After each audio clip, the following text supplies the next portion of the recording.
première motivation, c'est permettre à des enfants qui ne partent pas de découvrir notre milieu avec des activités particulières et vivre quelque chose qui est absolument unique. Hein, parce que partir loin de chez soi, quitter la famille, partir avec les copains, avec le maître ou la maîtresse, c'est quelque chose, quoi. Ensuite, il y a un intérêt pour nous en tant qu'enseignants parce que ça se prépare, ça se vit, ça s'exploite. On voit les enfants d'une manière complètement différente et les enfants nous voient aussi d'une manière complètement différente. Et pour les familles aussi. Ils voient l'école différemment, ils voient l'enseignant différemment et puis ils découvrent leur enfant au retour qui doit être un petit peu différent de ce qu'il était quand il est parti. C'est fondamental de partir avec ses gosses. Fondamental.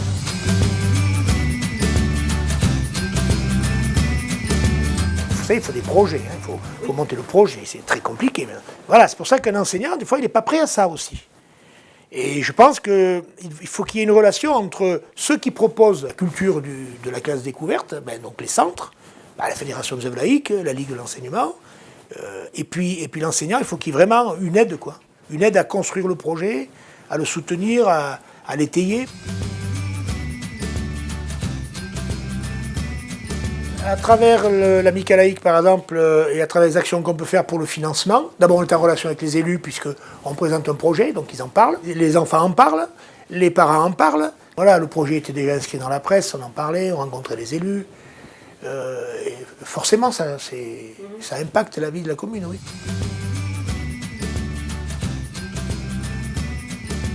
Mais sur un séjour de classe découverte, on apprend plein de choses. Et puis elle donne des motivations aux enfants de s'investir dans l'apprendre. On apprend différemment quand on sort du contexte classe. Et puis on a une relation affective qui est différente. Je veux dire, pendant 4-5 jours, on joue le rôle de papa et maman, quoi. Voilà, ils se confient, ils ont besoin de nous, on les rassure, mais on les encadre. Non, on a vraiment une autre façon d'aborder la pédagogie quotidienne ensuite au niveau de la classe, c'est sûr. Nous, on est en quête d'autonomie pour ces gosses-là, donc il faut effectivement qu'on les aide à grandir. Et on ne peut grandir que si on se confronte aux autres.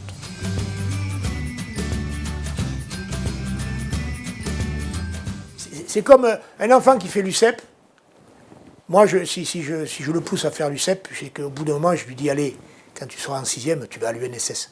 Eh bien, un enfant qui part en classe découverte, il ne sera pas choqué quand on va lui proposer un stage aller en Angleterre ou en Espagne pour parler espagnol, pour un stage linguistique, il ne sera pas... Voilà. Il faut encourager notre jeunesse à partager, à se rencontrer.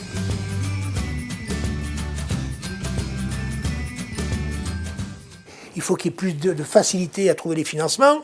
Il faut que les séjours soient, raisonnablement un peu plus longs et que les lieux se multiplient.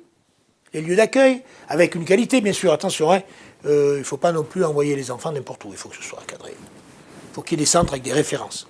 Et moi, j'ai souvent entendu des collègues dire « Non, on part à la fédération, mais c'est cher. » C'est un peu plus cher qu'ailleurs, oui. Et après, il faut faire l'analyse, rapport qualité-prix, les intervenants, comment ça se passe, etc. Voilà. Il faut que les gens se battent, que tout ce qui entoure l'école puisse peser politiquement pour qu'effectivement ça reste en vie, ça. Parce que c'est l'avenir de nos gosses. C'est l'avenir de nos citoyens. Et si on veut faire des citoyens éclairés, c'est pas en les laissant entre quatre murs. Il faut qu'ils sortent.